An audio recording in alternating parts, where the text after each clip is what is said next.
What's up, everybody? It is your boys Cam and T back at it again with another episode of the Cam and T podcast. Man, if you're listening to this on iTunes, if you're listening to this on Spotify, wherever you find your podcast, go ahead and give us a 5-star rating. Also, if you're listening to us on YouTube or watching us on YouTube, whatever the case may be, through the stream on Twitter, go ahead and repost this. Show some love. I am your co-host, Tony T. Tom West, and we got my brother from another mother, Cam. Happy Pod Day, happy Tuesday, happy first week of college football podcast, brother. And first week of the NFL coming up too. So it's gonna be a fun couple of days, man. How you doing, Cam? I'm good, man. I'm glad we here, man. It's football season. You know what I'm saying? And that's the this the best part of the year for us because we football guys first and foremost. You know what I'm saying? Yeah. We like basketball, you know what I mean, but football is really our bread and butter, man. So yeah, I'm just glad that we're here. Man, football is king in America, especially in our part of the country. Anyway, so that's what it is. But I'm super excited, man, to get into tonight's episode. We ain't even gonna talk too much, bro. We're gonna jump right in because we got so much to cover tonight. We got so much to talk about. We're gonna get into college football first, and then we jumping heavy into the NFL later in the podcast. So this is going to be a good one. It's not going to be a short one. It will be a longer podcast. So y'all hang in there with us. We're going to jump right into it, man. We're going to talk about Clemson, LSU. We're going to talk about Alabama getting straight smacked around. I mean, that's probably the biggest shock of the weekend. And me and you were talking highly about Bama last week's podcast. And now I got to take all that crap back I said. We're going to talk about that. Texas, Ohio State, Chapel Bill went absolutely terrible last night. We'll talk about that as well. Lenore Sellers had a great game against Virginia Tech. We're going to talk about everything college football tonight. And towards the end of the podcast, we will talk about Micah Parsons now being a Packer. Whoever thought that was going to happen? That happened between last week in the pod now. So we'll talk about that. And then we'll jump into everything NFL. Carolina Panthers talk. I know a lot of our followers are Panther fans, so we'll get into a lot of Panthers talk tonight, a lot of NFL talk, period, as the season starts in 2 days, Cam. I didn't even think about that. The first game is Thursday. So football season is here in full effect. But without further ado, man, again, we will be opening up the guest line again like we did last week, and we're going to get people to come in. If you want to talk about your college football team, if you want to talk about your NFL team, we're going to give y'all the room to do that. Like I said, if you're watching on Twitter, go ahead and repost this. Get in the comment section, show us love, and we're going to have a good time tonight, man. We're going to rock out. So, without further ado, Cam, do you want to go ahead and go to Sadville real quick off the rip? Do we just want to go ahead and pull the Band-Aid off on Clemson LSU? Nope. Man. Oh my God. Let's get into it, man. Let's go ahead and talk Clemson LSU. So let's go ahead and jump into it. The Clemson Tigers, number 4 team in the country, which is now number 8, which we'll get into that in a minute. The Clemson Tigers go on and lose to LSU in a close game, but I don't know the score. I think LSU kind of dominated. I'm not going to lie to you, but whatever. We lose the game 17-10. I'm going to read off a couple stats for you just to give LSU some credit, man. I thought they were really good. Garrett Musmeyer went 28 for 38, 232 yards, 1 touchdown. Caden Durham rushed for 17 carries for 74 yards, and really the first run was really a big one. He had 24 yards. After that, he really ain't do much. So the run game, actually, Clemson's run defense was a lot better in this game than they were last season. Aaron Anderson did have a really nice game. I mean, he was cooking Ashton Hampton. He had 6 catches for 99 yards. Besides that, the rest of their offense was pretty quiet as far as wide receivers. And then let's get to the Clemson side of the ball. It just wasn't pretty, man. Cade went 19 for 38, 1 interception, 230 yards. Clemson ran the ball 20 times for 31 yards. I mean, that's just absolutely ridiculous. Brian Wesco was 4 catches for 66 yards. TJ Moore was 4 catches for 55 yards. Tyler Brown was 4 catches for 43 yards. 0 touchdowns in any of that. Ronan Hannafin, we talked about it on the phone, me and you on Sunday. He had a tremendous game, 12 tackles. Sammy Brown also as well had 11 tackles as well. Let's just get into the nitty-gritty of the things. And I'll actually let you go first, Cam. Cam, get your bars off on this game. How do you feel? How do you feel? Just vent. Me and you've been venting on the phone with each other, no Diddy, since Sunday about this whole game. So right. I want you to tell the world how you've been feeling. Yeah, man. I mean, look, it's tough, bro. It's tough. Yeah. It's a couple of things. I want to first and foremost, I want to get to the game, right? Just the game in general, because I know we got a lot to say about Clemson as a program, but just want to talk about the game first. Man, look, I feel like LSU, they came in, their defense really surprised Clemson, I think. Yeah. I think LSU's defense, don't be surprised if they end the season with like the best defense in the Power 4 or something like that. You know what I'm saying? Something good, like something like that. Because they were really good and they threw a lot at Clemson. I just don't think Clemson was prepared for it. LSU took in a lot of transfers on the defensive side of the ball this year. I think almost their whole secondary was transfers or something like that. I mean, they had a lot of guys that are new to the program outside of Harold Perkins Jr., who I thought was absolutely tremendous. He was flying across the field. I thought he had himself a wonderful night. So I was really impressed by him. And then offensively, like you said, LSU didn't really do anything that kind of blew my mind. I mean, they only scored 17 points. Probably should have had 24 with that overturned touchdown. But outside of that, I mean, that's still not that much. You know what I'm saying? I mean, they really didn't do a whole lot. They missed a kick anyway, so they had a lot of miscues on offense as well, and a lot of that you can say was due to Clemson's defense. A lot of our guys had a really good game. Like you said, I thought Ronan Hannafin made himself a bit of a star in Clemson secondary. He had him a nice game. Obviously, A.V. Terrell went crazy. A lot of hard hits, a lot of lockdown coverage. Ashton Hampton had him a rough night. I think he's a lot better than that. We both say that we both think he's a decent corner. He had a really good year last year, so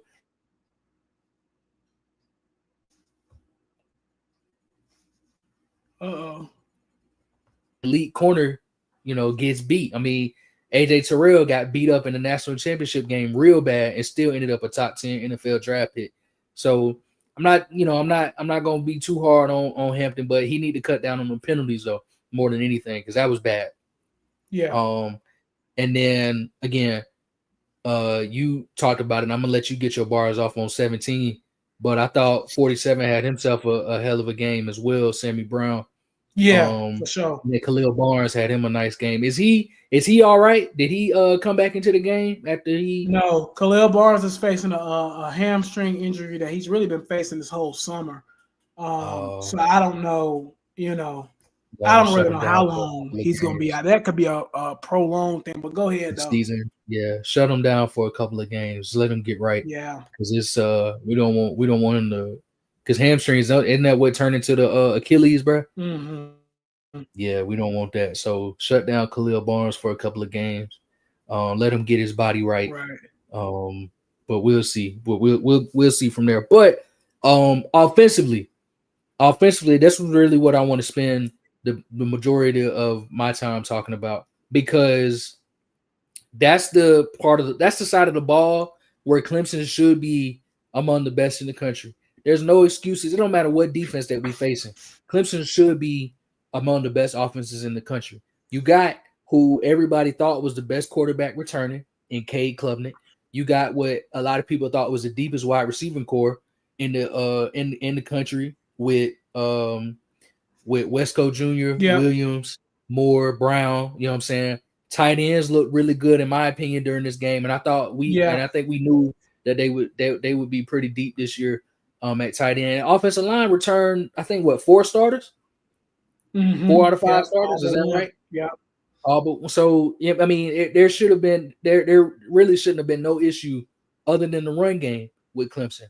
As we saw in the game, it was an issue there too. But my biggest issue is with Garrett Riley. We talked about this. Me and you talked about this all weekend long.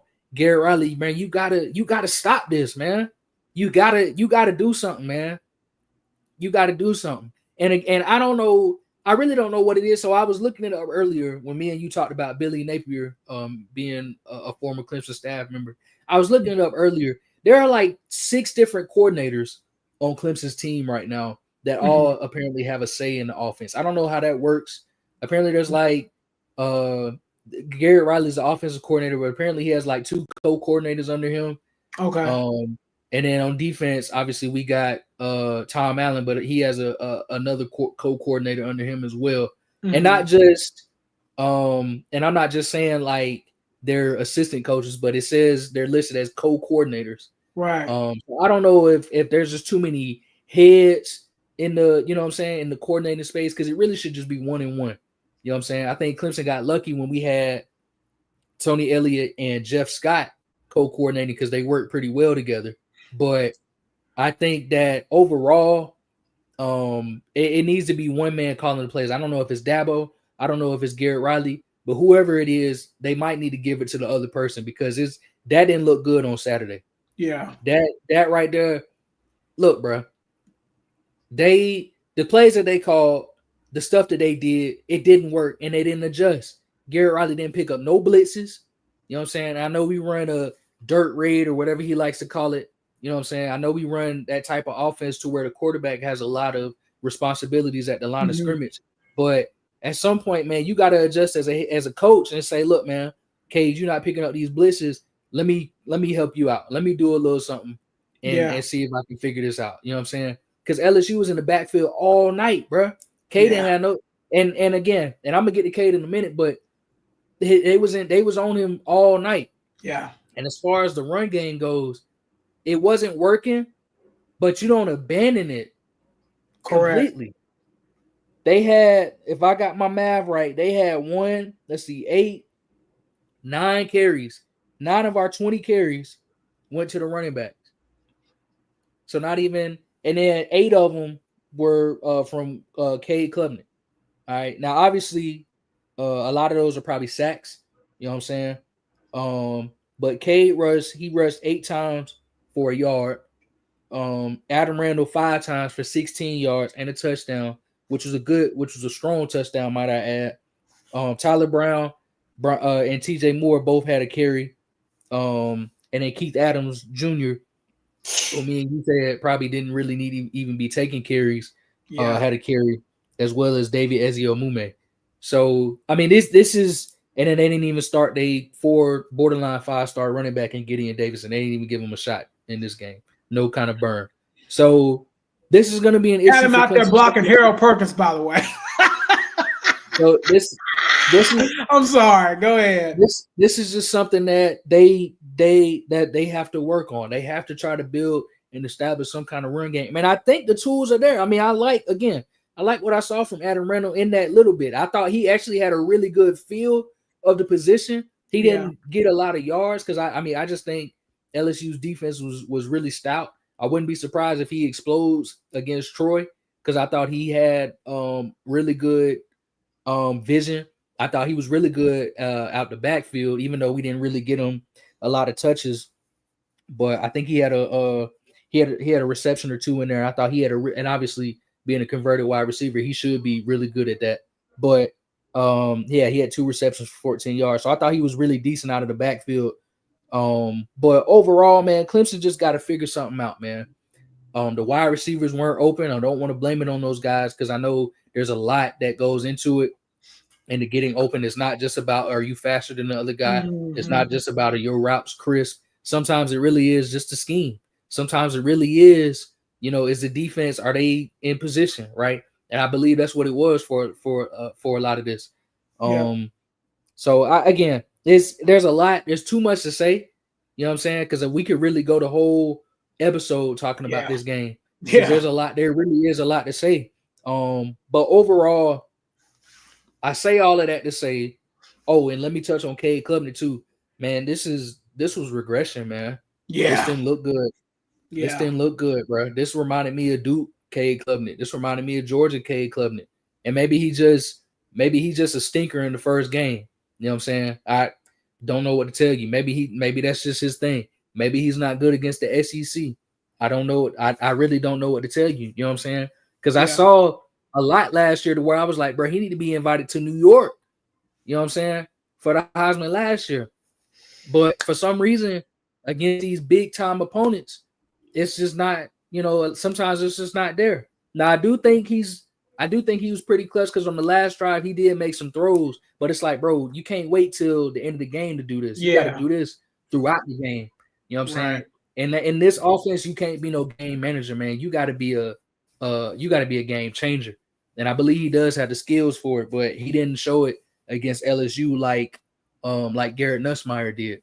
And even though the statistics are pretty similar between those two, you could just see it at the line of scrimmage what Garrett Nussmeier was picking apart and was allowing his guys to do. So I don't know, man. Overall, I want to say that Clemson disappointed me. I'm not too mad because I do think LSU is among the best teams in the country. I mean, hell, they rank number 3 right now. And I could very well see them being number 1 or number 2 by the time the season ends and as the season progresses. But Clemson got to do better than 10 points in the first game of the season. This is the 3rd year in a row that Clemson has scored 10 or few points in the first game. The game against Duke, they scored 7. The game against Georgia, they scored 3. And this weekend, they scored 10 against LSU. That's a program issue. That's a Garrett Riley issue. You know what I'm saying? It might be a Dabo Sweeney issue. It might be a Cade Klubnik issue. You know what I'm saying? But that's that type of stuff. We can't really do that. And then not to add this though, we got beat at home. It'd be different if we was on the road. You know what I'm saying? And we lost like this. Okay, it's a lot of environmental factors. No. We controlled this game. We controlled the turf. We led the game up until midway through the 3rd quarter. You know what I'm saying? We led or tied. So it's like this is the type of game. You was ranked higher. It don't matter who the opponent was, really. You should have won this game just like we talked to in a minute, Ohio State and Texas, right? Yeah. We should have won the game. But again, bottom line, I'm gonna leave it at this. It's a long season. There's a lot of improvement that can be had. I believe there's a lot of improvement that will be had. And I think that Clemson, in order to make a deeper run in the college football playoff this year, they got to find ways to win like we used to back in the day. Yeah. You know what I'm saying? We wasn't always the most dominant team. We wasn't always complete. We wasn't always, on our P's and Q's, but we kept finding ways to win. And now it seems like Clemson is finding ways to lose. I'm going to leave it at that. Yeah, I heard everything you said, but your camera froze, Cam. Your camera been froze for like 5 minutes. So I can hear everything you were saying. I'm gonna remove you, and you might have to leave and come back, maybe even. But you was froze. But we heard everything though. We heard everything. So Cam will be back. I'm gonna read off some of y'all comments until Cam comes back. So AB said, "How y'all boys holding up?" We're gonna get into how I'm holding up in a few seconds. Caleb said, "Go Utes." They had a really good game. Shout out to the Utes. They had a really good game against UCLA. And in UCLA, I think they're in a lot of trouble. I don't think that team's going to be good at all. But I do think David Depierre has got them boys on another. Let me see if I can add Cam back. Cam, your screen's still black. Your screen's still black. So I don't know what's going on there, but your screen's still black. So I'm going to remove you again. But Cam's screen is still black, so we'll get him back. AB said Dabo Sweeney threw damn near everybody under the bus and ran them over. I'm not gonna lie, I'm not mad at it.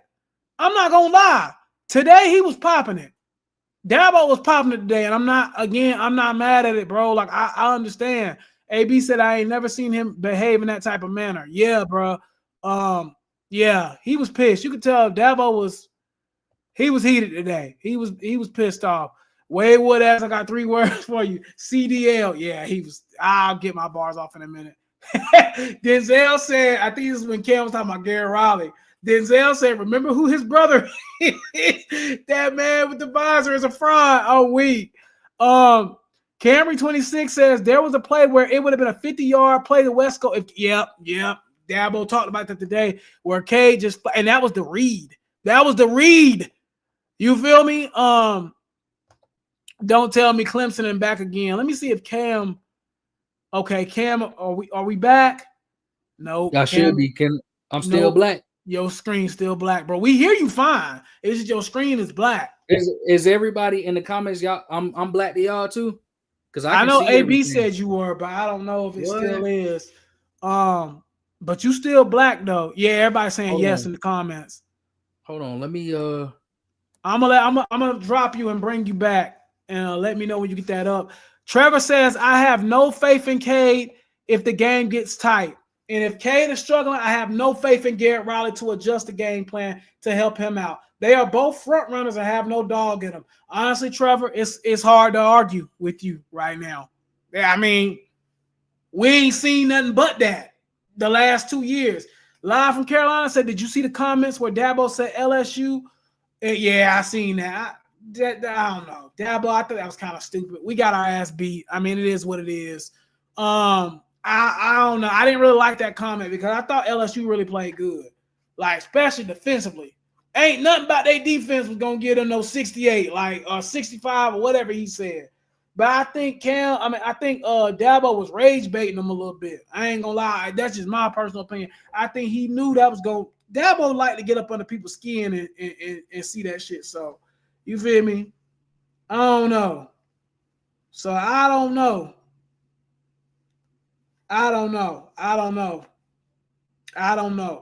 I'm trying to get Cam back in here before I get my rant going, but we got a long podcast, so I might have to go ahead and jump into it. I'm not going to lie to you. I'm going to give Cam a few more seconds, but again, man, it was just, I don't know. Let me see if I can get Cam back on here.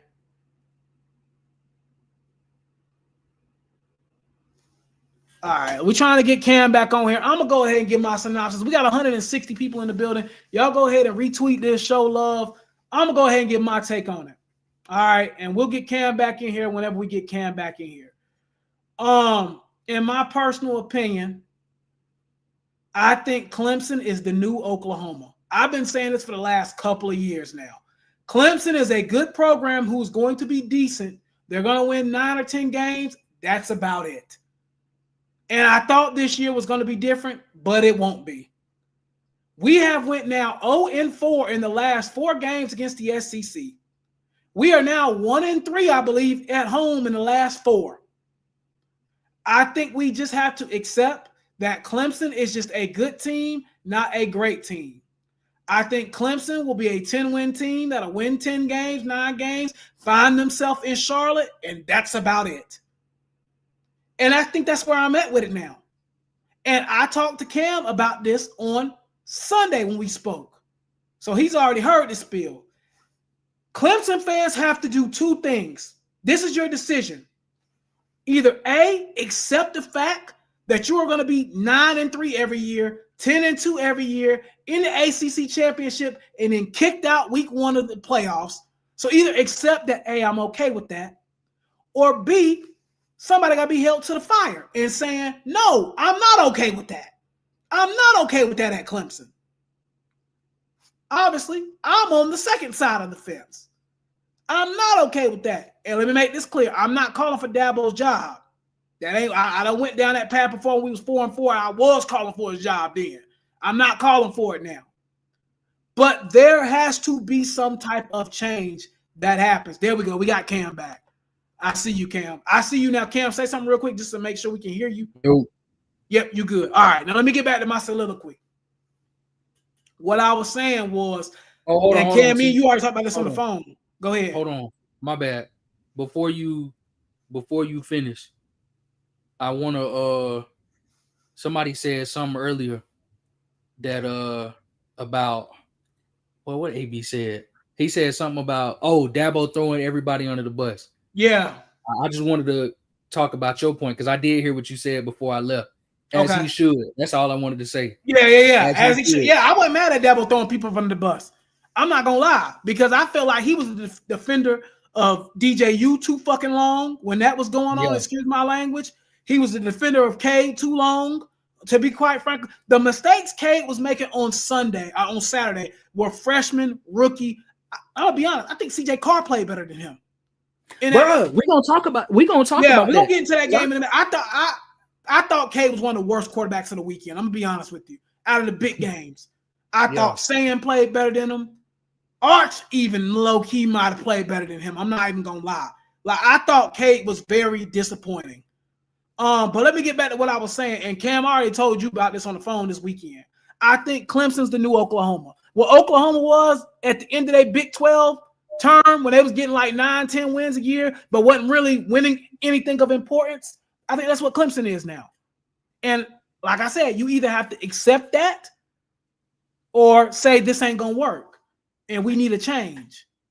Either at OC, whatever. I thought the defense played well, but I think we have to accept Clemson no longer wins the big games under Dabo Swinney. That's just the facts. Whether you like it or not, the dude is 0-4 in big games. And I'm not counting the SMU game when we was up 30. Let's be honest. SMU shouldn't have been ACC championship last year. They played a cupcake schedule. They played nobody of any, like, they didn't play any hard team. The one hard team they played last year was BYU, and they lost to them. The rest, if you go back and look at SMU's schedule, it was pie in the sky. Louisville was probably the second toughest team behind Clemson or BYU. So I'm not counting that as a big win. Dabo has yet to win a big game since Trevor Lawrence has walked out the building. Again, I'm not calling for Dabo's job. We got 183 people in here. I'm not saying Dabo should be fired. But there is an issue. When you lose to an unranked South Carolina team at the end of 2022, you then turn around and get spluttered by Georgia. You end up getting beat by South Carolina again last year. The Texas loss was kind of like understandable. And then you lose again to LSU in a game you were favored in. Like, forgot the Tennessee game. I forgot we lost to Tennessee in that span. That's what I'm saying. We're like 0-5, 1-5. Besides, and we don't count South Carolina games, which we're losing those a lot more now too. We're 1-5. Yeah. In SEC games. Like, again, I'm not trying to say Dabo needs to be fired, but there is some program issues going on since the NIL era has came into play. Now, that might change now because the revenue stuff and all that might be about to change. I don't know. But what I'm telling you is Clemson can't win the big games no more, and that is very frustrating. It is, because we were so used to just walking in big games knowing we got a chance, and we probably going to win. Let's be honest. Yeah, exactly. For a minute there, it's like now when I see a big game, I'm like, we're probably going to lose. Yeah. Like, that's you just can't what have it no is. confidence no more. You really can't, because back then, because I tell you, when I was at Clemson, we hosted Auburn. Yeah, we went to A&M. I think we went to A&M. I think we might have hosted A&M as well. They came to A&M. Mm-hmm. Yeah, so it was a 1-1. I think Auburn might have been a 1-1. We won all of those games. Yep. You know what I'm saying? I'm trying to think of another big game. Obviously, that Louisville game was huge. Yeah. Even though it was really just Clemson versus Lamar Jackson, but that Louisville game was huge. I mean, it was a lot of, and then not to mention when you got to the college football playoff, Oklahoma dusted them. Ohio State skunked them. Notre Dame Alabama skunked them. Yeah, Notre Dame skunked them. Alabama tossed them, flipped them, and had them like a burger. Ohio State a few times blew them out. Ohio State a couple times. I mean, we used to in these big games, we used to be able to win, and obviously we would lose one or two. We lost to Alabama a few times. You know what I'm saying? We did end up losing to Ohio State. We lost to LSU, but it wasn't so much to where it was like, oh, Clemson is this team that in any big game we're expecting them to lose. You know what I'm saying? Right. That's the type of stuff that you say that about, like you said, Oklahoma. That's the type of school you would say that about them. Notre Dame for a minute was a school that you would say that about them. Penn State was a school that you would say that about. You wouldn't say that about Clemson. We had rings. We had conference championships. We had big games, home and away, that we was winning.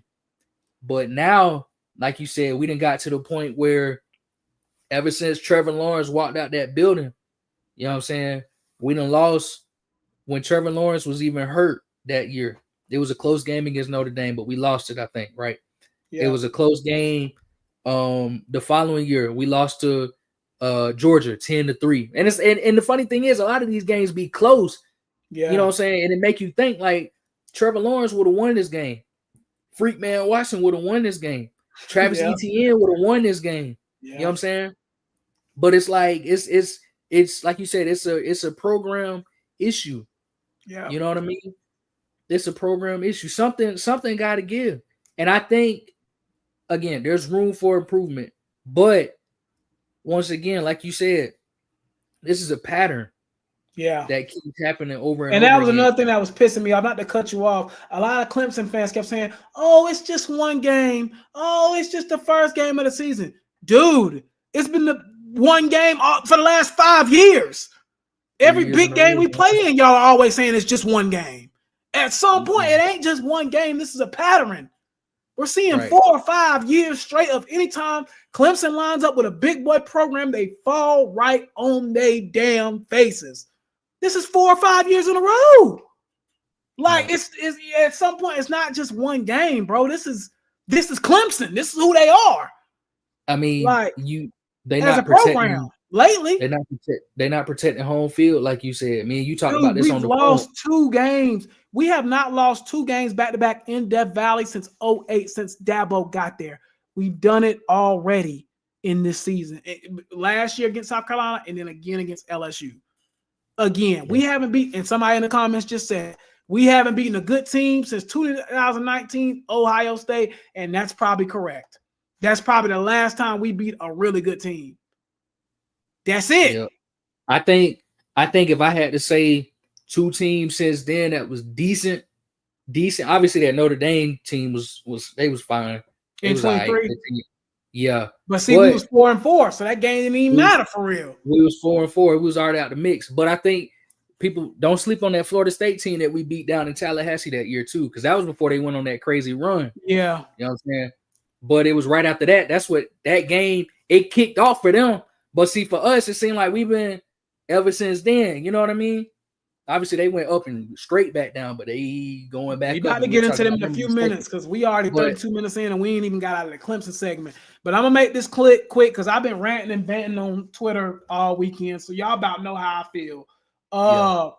Again, Cade, it looked like sophomore year Cade. It was absolute regression. Garrett Riley's a war criminal. Some of the things he would call him was absolutely horrendous. I mean, I'm gonna be honest with you, it was bad. Just going away from the run game like that, absolutely ridiculous. The wide receivers had some key drops. Wesco dropped the ball a couple times. I think missing out on Antonio Williams was a big one. I think that game planned really for Antonio Williams, and then he got hurt, and I think that hurt a lot too. Which is another hamstring injury, which is again something that lingers around for a while. So again, who knows? Defensively, I actually thought Clemson was pretty good, actually. I thought Clemson did a pretty good job. I thought the Tom Allen defense looked really, really good overall. Ashton Hampton had a rough day. Again, Wade Woodash, y'all know how I feel about him. He's just unathletic. He's slow. He can't tackle nobody. I will give him credit. He did play better in the third and fourth quarter, but he was god-awful in the first and the second quarter. I mean, he was terrible. Missed angles. I mean, he first play of the game had Caden Durham in the backfield. That's the thing about him. He has a nose for the ball. I will give him that. He has a nose for the ball. It's when he gets there, he can't. He misses tackle. He's getting juked out of shoes. I mean, it's always something bad happens. I'm kind of done with the Wood ass stuff. I'm done with that, man. This the thing about Wood ass. This the thing about him. It's like he got every tool in the shed. He looks the part. You know what I'm saying? He plays the part, but it's just it don't translate all the time. You know what I'm saying? It's like the box score don't look good.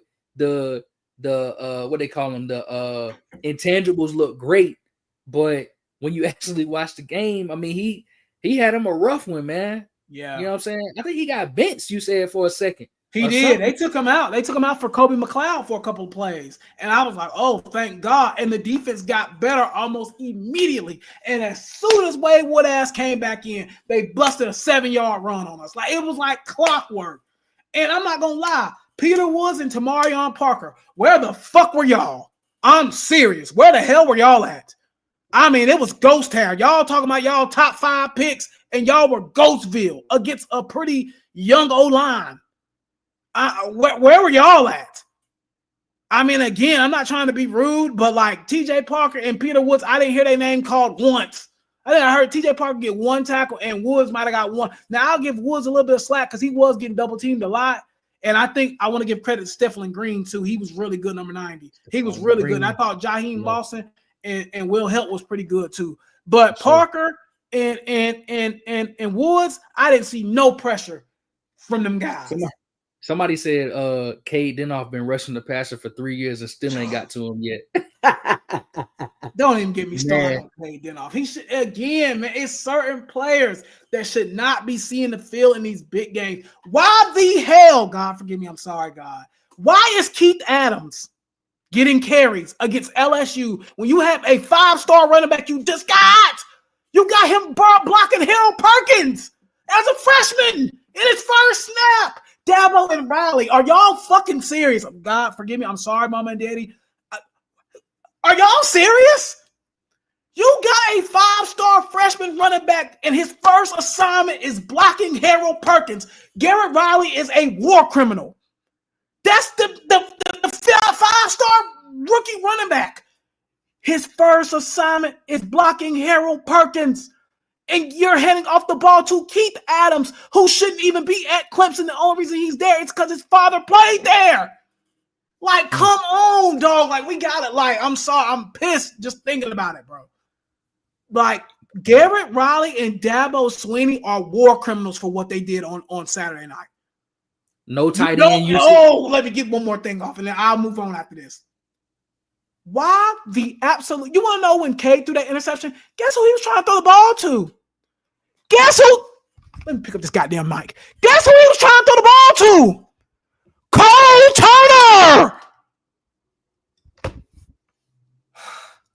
Turner.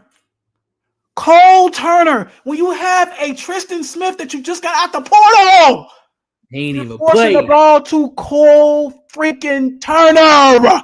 When you have Bryant Wesco and I can't get over it. I can't get over it, dog.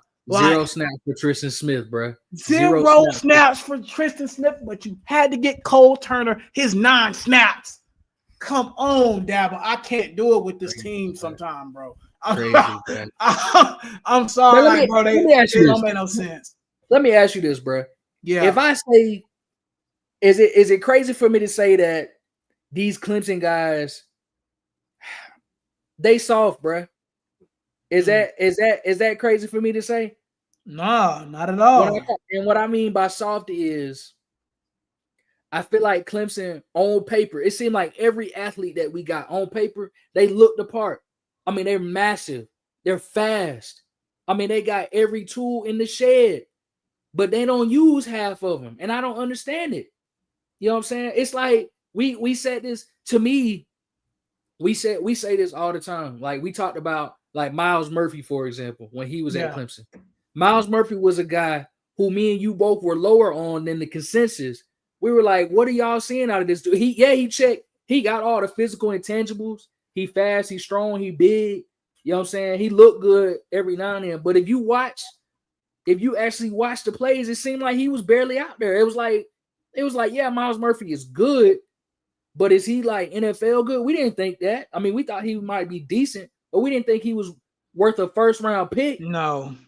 But that's how I feel about some of these guys that we got now. It's like, how you said, TJ Parker, your freshman year, you was outstanding. It was almost like you could. And last year he was outstanding. You could have took them next 2 years off and just sat.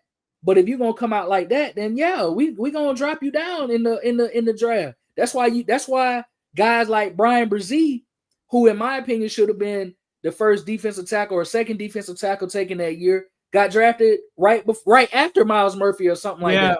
Something ridiculous. Yeah. Because the other guys make him look bad. You know what I'm saying?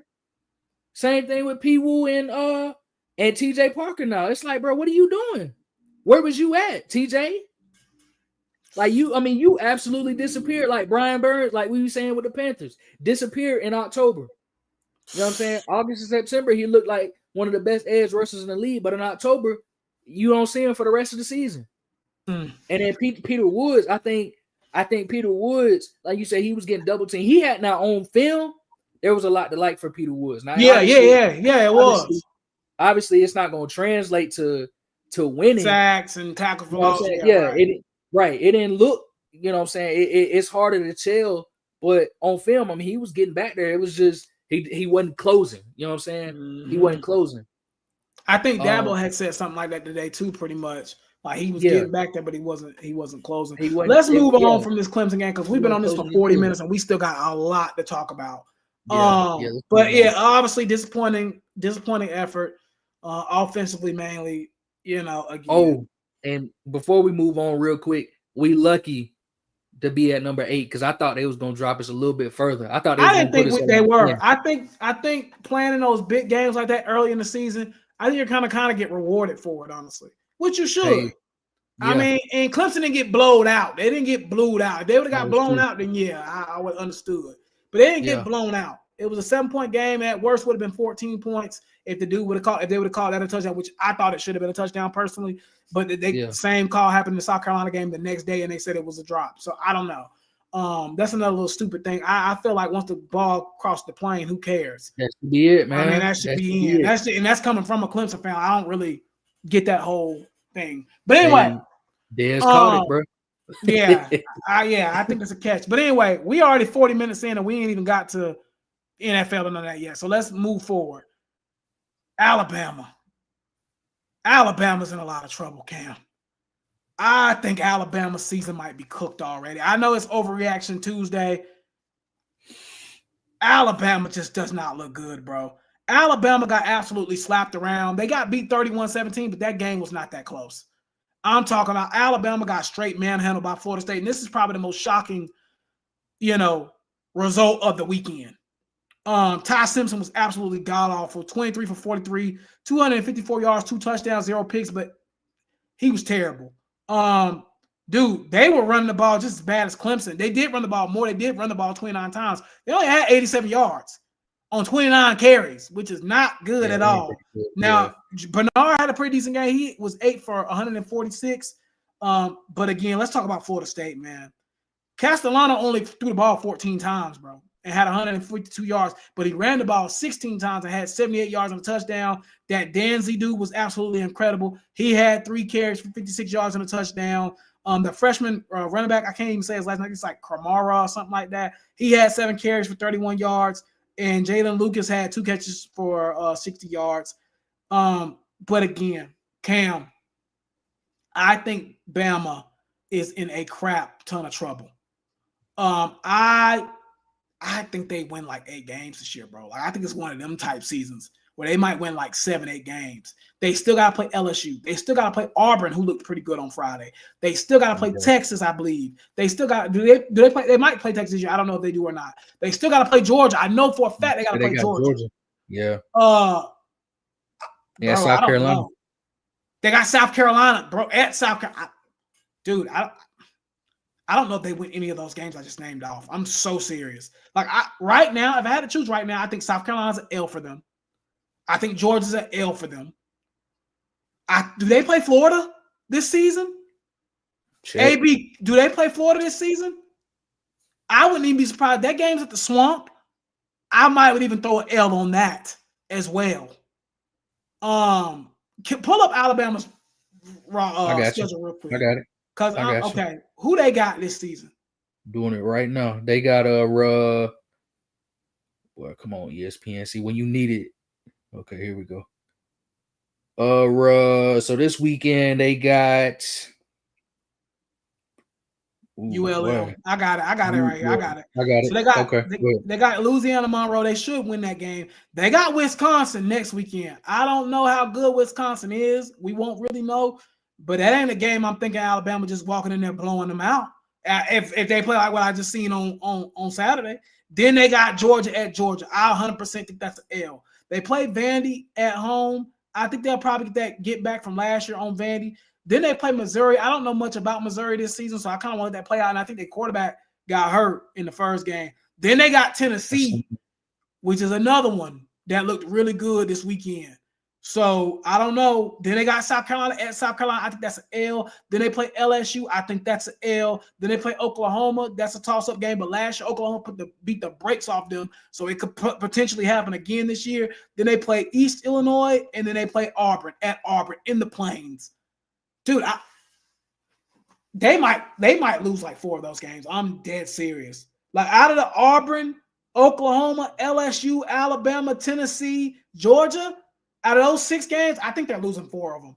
If that team shows up that just showed up on Saturday, they're losing 4 of those games. I think Alabama is in a lot of trouble because Florida State took it to them straight up.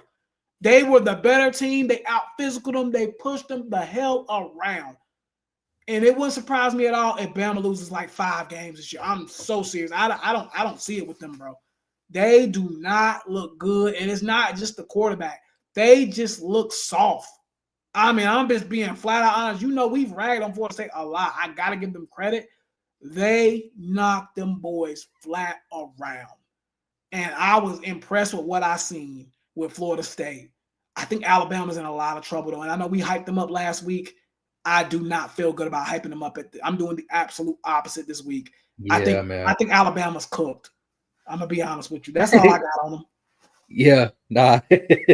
I look again. I mean, we kind of cursed them. I kind of cursed them real bad because I said, I was like, we don't even need to talk about this game because we knew. Yeah, you did. I forgot. I mean, I thought it was a given. We was popping it, bro. We was popping it. Super confident. We didn't even talk about it because it was just like Florida State. We thought that they was all bark, no bite. Nah, man, they can't. They was at home, but they went in there and they backed it up, man. I got to give them all props. You know what I'm saying? I done had my beef with the Florida State fan base. The pod done had his beef with the Florida State fan base. But look, man, I'm throwing up the white flag just for this week because that was a good first game, a good opening. Tommy Castellanos, you backed it up, brother. Yeah, he backed it up for sure. He backed it up. You backed it up. I got to give you your props. Now, I will say you probably still won't get benched later this year because this is what you do every single season. But but regardless, still popping it a little bit. But go ahead. Yeah. But regardless, GG's for them boys, man. That was tough. Alabama though, man. Your season, I'm kind of with you, T. I don't know if I'm gonna say it's cooked, but brace for another 9-3, 8-4, man. Yeah, I think that's where I'm at with it, man. I think I'm looking at 8-4 at best. I'm serious. I don't see it. 9-4. 9-4 is probably they still in with a win in the bowl game or something like that. But I mean, it's just, I mean, you said last year they got bookended by by Michigan, and then I mean this year you let Florida State, a team that just won 2 games last year, you know what I'm saying, with a brand new quarterback, with a really young team, you let them come in there and dog you out. Or actually you come into their house and let them dog you out. You know what I'm saying? I mean, that was embarrassing, man. I think Kalen DeBoer, I like Kalen DeBoer. You know what I'm saying? I think he was decent at Washington, but brother, they ain't gonna let that slide at no Alabama, man. That's the type of stuff. Kalen DeBoer, you can go to Florida State and put up a 9-4. You can go to NC State and put up they love you there. Yeah, you know what I'm saying? Right. You can go to Oklahoma State, you know what I'm saying? One of these, you know what I'm saying? Mid-tier or whatever, but not no Alabama. Actually, I don't think he's a good cultural fit for Alabama, personally. That was always my problem with DeBoer. I just don't think he's a good fit culturally for SEC football or like Alabama in general. Like, I don't think Kalen DeBoer should be at no SEC school. He kind of gives off Big Ten, West Coast type of vibe, maybe even Big Ten Northeast part of the country type of vibe. But down south, man, I Listen, ain't there's seeing it. there's only a handful of schools that you can go to, and the expectation is 12 wins a year. Yeah. Alabama is one of them. Yep. You know what Georgia. I'm saying? Ohio State is one of them. Yep. I ain't even go. I think Georgia, the standard there is now after Kirby, but before I wouldn't even have put them there because they was kind of in that. You know what I'm saying? Before Kirby, they was kind of in that 8, 7, 8, 9, 10 range. Mm-hmm. But I think Alabama been 11 wins or better for like 15 years in a row. Yeah. You know what I'm saying? Ohio State, 10 wins or better, 15 years in a row. You know what I mean? Those are the schools that you go to, really them two. And then, like you said, probably now Georgia.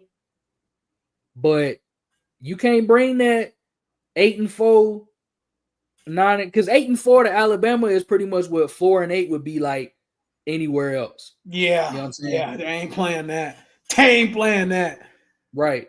9-3, that's 7-5 at Alabama. I mean, there's a 2-win, what do you call it? A 2-win buffer at Alabama. So if you had 10 wins at Alabama, pissed at him last year. He got 9 wins there, right?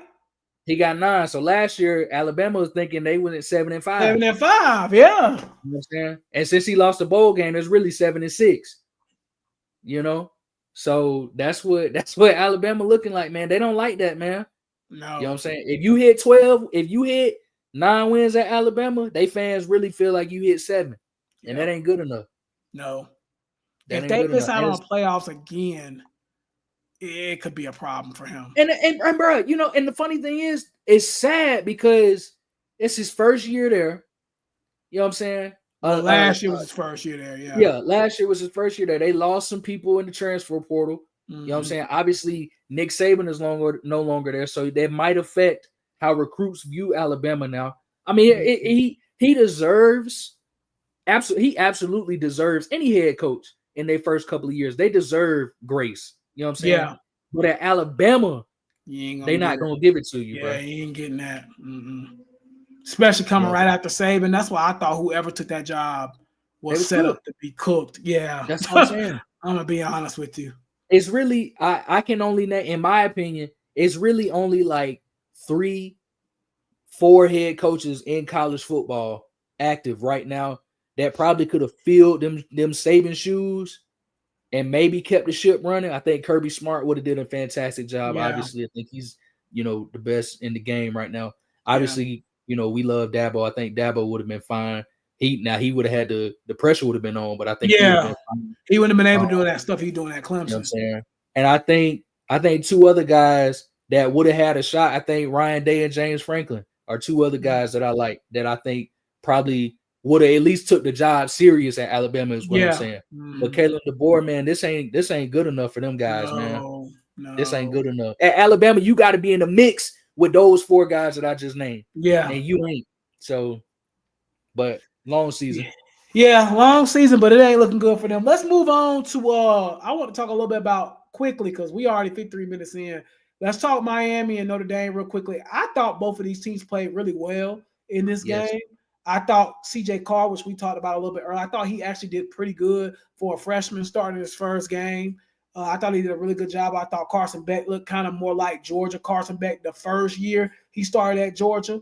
I thought the wide receivers did a tremendous job for him too as well. I think that in my personal opinion, I think Miami's defense has improved as well. Notre Dame, I was a little confused on why Jeremiah Love wasn't touching the rock like that. That wasn't really making sense to me because it felt like he was in Ghostville for a while. So that didn't really make much sense to me. But again, very big win and really a good weekend for the ACC in general, besides like Clemson and UNC last night, which we're about to jump into next. But again, Florida State win, Miami win, and we always say for the ACC to be good, those 2 teams have to be good.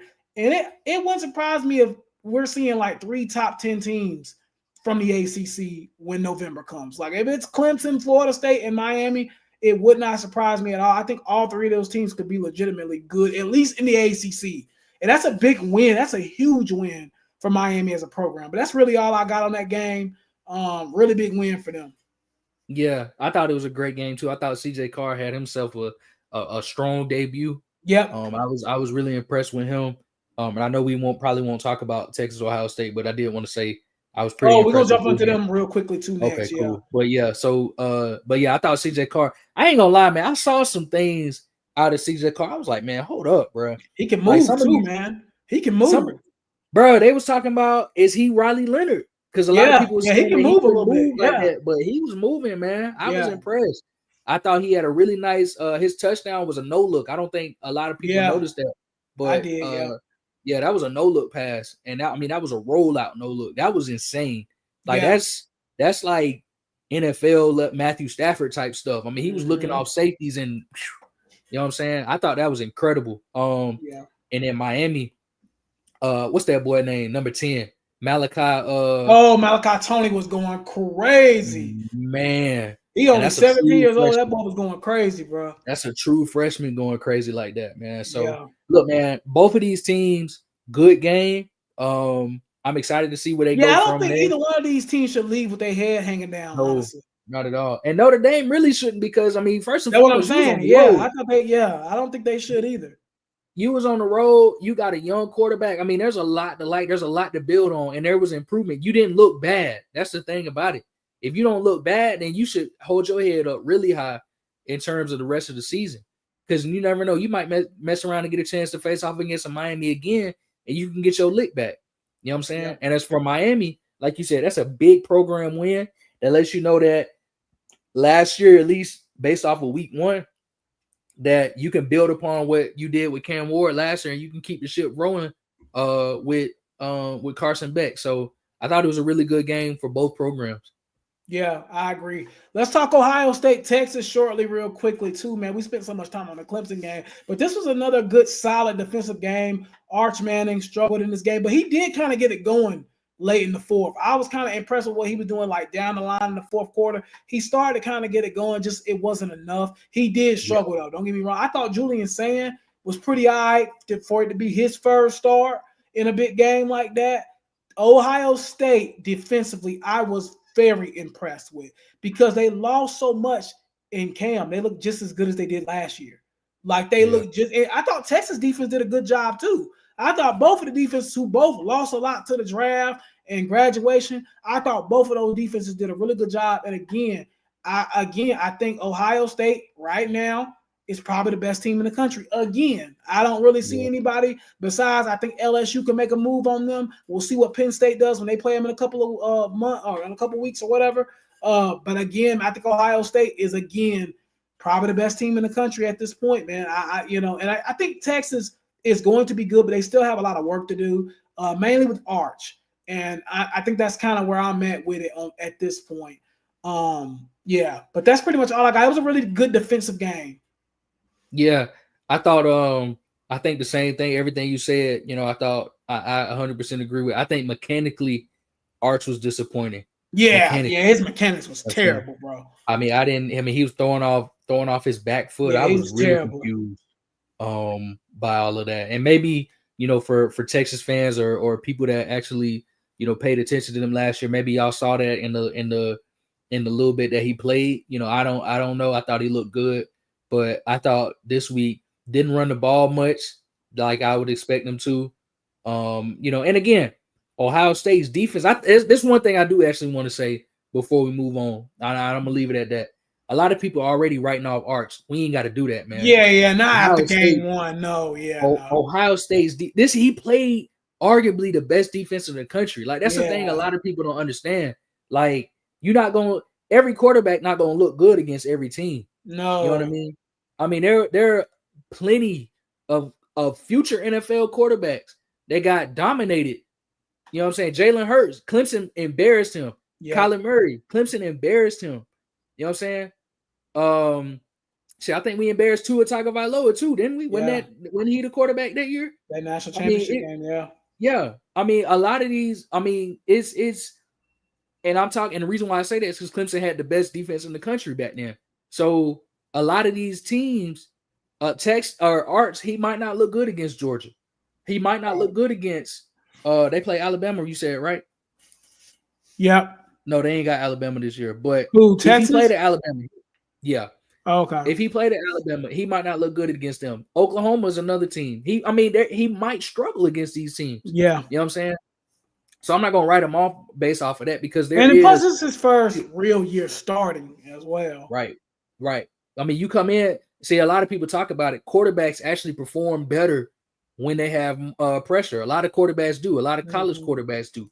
I think last year we saw that with Cade when Dabo was pretty much hyping up Vizina behind him and said, "Hey, look, if Cade don't get it done, we going to Vizina." Yeah. You know what I'm saying? You know what I mean? So I think a lot of times it takes that pressure to actually help you perform. See, this year Arch ain't got no pressure because it ain't nobody behind him that's threatening to for playing time. You know what I'm saying? So again, overall though, there's a lot to like for both teams. There's a lot of improvement that both teams can make offensively, but defensively, I mean, they stout. Yeah, both of those teams stout defensively. I 100% agree. I want to talk a little bit about Lenore Sellers in South Carolina too. They get a win over let's be honest, probably a lower tier ACC team. I don't think Virginia Tech's any good. Kyron Drones sucks, but I do want to say Lenore Sellers is the truth, man. Me and you was talking about him earlier on Twitter, man. And even though I got to give him credit. Lenore Sellers, he's a good quarterback, bro. Like, he's a good player. I see a lot of people making jokes like he's a running back and stuff like that. I don't agree with that, bro. Like, he's a really good quarterback. He just has to learn how to throw the ball. If he does that, if he learns how to be more accurate, not even learn how to throw the ball, learn how to be more accurate, more consistently, he going to be – I don't think nobody's going to be able to stop him because his running is elite already. He don't need to work on nothing when it comes to his running game. Nothing. He don't need to work on anything. He just needs to work on passing the ball more accurately, more consistently. That's it. That's the only part of his game he really needs to work on.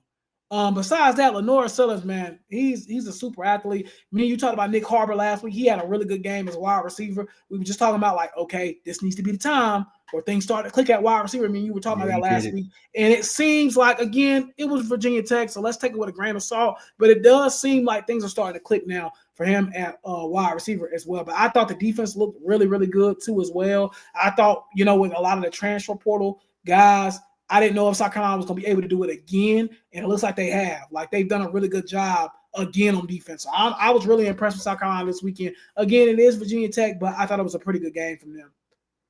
Yeah, I agree. I thought, again, Kyron Drones, Virginia Tech, man, them I don't know what they got going on at Tech. First, actually, their wide receivers is decent, though. Their wide receivers actually had a really good game. Yeah, they wide receivers was low key going crazy. Yeah, they had a strong game. I thought they was hauling in like everything. But Drones is that terrible. I mean, he's a what is he, a red shirt junior, 4th year player, 5th year player? Know. He's terrible though. It's bad, bro. Like, I mean, I hate to bring a black quarterback down, but he lost in that game, bro. Yeah, I mean, he was terrible. I mean, he threw interceptions in the end zone. I mean, this is ugly stuff that you would expect a freshman to make. Yeah, you know what I mean. Not an experienced quarterback. It's your 3rd year in the system. Bad. As far as South Carolina goes, again, offensively, I mean, we kind of said this last week, and it still remains to be seen, but it really was just kind of like the Lenore Sellers show. You know what I'm saying? Yeah. I thought their 2 running backs were pretty all right too, though. I mean, but were they though? You know what I'm saying? Like, what? That's what I was about to say. Because, like, what did they really do? Did they really go off? Did they really? Because that's what I was gonna ask was like, did because I know the guy that just got his waiver, he didn't really do a whole lot. I don't think. Unless he tweeted something either yesterday or today. He was like, I saw that. Lenore Sellers makes my job so easy or something like that. Yeah. He said something on the lines of that. Let me see what those running backs did. I'm gonna look up their stats real quickly. So I got them pulled up now. So the Attaway kid had 14 carries for 60 yards, so pretty decent game. And then the Faison kid had 7 carries for 40 yards. So again, decent. But again, Lenore Sellers did the majority of the hard work. Yeah. He did all, and it's just like, I mean, look, I think and then Nick Harbor, I think he had a really bad drop, but after that he put it together, man. Yeah, that drop, because I was like, because I was like, bro, this man ain't No, it ain't gonna work. But no, he had some deep bombs. I think what he had like a couple receptions for 99 or something like that. So he had I got to pull it up right here. So Nick Harbor had 3 receptions for 99 yards and a touchdown. So yeah, one of those catches were for 64 yards. So yeah. And the other was for 40. So correct. I mean he's definitely a go ball guy. He'll probably make the lead just based off of that. I mean, that's all you need. So look, man. Overall though, we'll see what they do against stiffer competition. But it was because I think Virginia Tech's trash. I'm not gonna lie to you. Yeah. So we'll kind of see what happens there. Let's go ahead and transition into NFL. A big trade happened last week. I think the day after we got off the pod. Micah Parsons was traded to Green Bay for 2 first-round picks, and I believe Kenny Clark. What was your take on that? I'll give you mine real quickly, and then I'll let you go. I think Dallas absolutely got fleeced again. I mean, I've never seen a city take so many bad L's within like a 7-8 month span as far as trades. Micah Parsons is a 25-year-old who is in his prime and is only going to get better probably in the next 3 to 4 years. And you just gift wrapped him pretty much essentially because Kenny Clark is old. He's 30 plus. So he doesn't have much longer in the league. And those first-round picks, because I think Green Bay is going to be pretty daggone good, they're pretty much late first-round picks. So essentially almost second-round picks you just gave up for Micah Parsons, who is one of, if not the best defensive player in the league right now. I think they got fleeced. I think Jerry Jones is an egotistical douchebag that is absolutely retarded. God forgive me for saying retarded. I know some people take that the wrong way, but I'm just being honest. It don't make a lot of sense what he did, bro. It just don't. You know what I'm saying? Excuse me for using the R word. I know people don't like that word being used, but so I know no sensitivity towards nobody or insensitive, but like it just don't make no sense what he did. It just don't. It don't make no sense. I just don't understand it, bro. Like it doesn't make a lot of sense. I think this dude is too egotistical.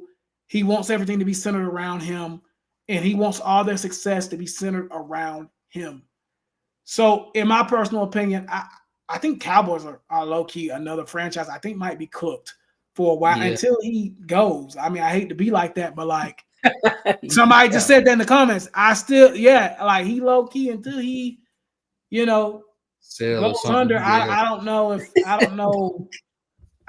I see. I'm being so serious. I don't know if they'll have any success, unfortunately. Yeah. And that's just me being real. But what did you think of the trade? That was my only take on it. No, you good, man. It's one of them. I don't know, man. I really didn't have no thoughts when I saw it. I was just like, what? Well, I mean, it's. And then they gave him to Green Bay, somebody that they would have to potentially go through in the playoffs if they get there. Yeah. Didn't they play them? Yes, they played them a lot in the playoffs. That's what I'm saying. Didn't they just play them? Yes. Okay, I'm about to say last when they blew them out. Yes. Okay, that's what I thought. Yeah, man. I don't know, man. And the thing is, I don't know. I think I'm kind of with you. I think the relationship has soured. Because early in the mornings when I leave the house, I always turn the TV on for Lil Mozzie, Lil Woofer, and I just put it on ESPN. But that's the thing that they had been talking about probably for the last 3 weeks in the morning, every single day, the Michael Parsons situation.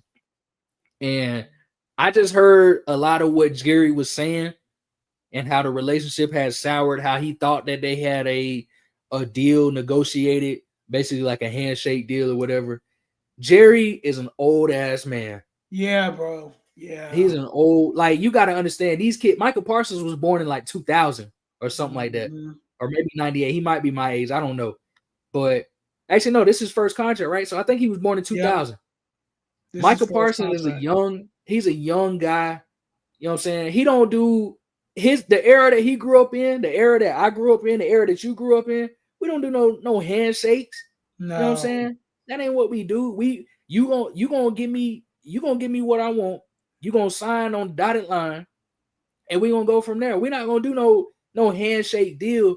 And I understand Jerry might have thought that he gave him, I think the deal that they said that Jerry gave him was like 42.5 mil, which was still the most by a non-quarterback in NFL history or something like that. Mm-hmm. But that ain't what Micah and his agent wanted. I think his agent is the same dude that's J.C. Horn and what's my boy in Houston? Stingley. I'm pretty sure Micah got the same agent as those guys. Yeah, that David Magallo or whatever his name is. Yeah. Mulligetta or something like that. I'm pretty sure he got the same agent as him.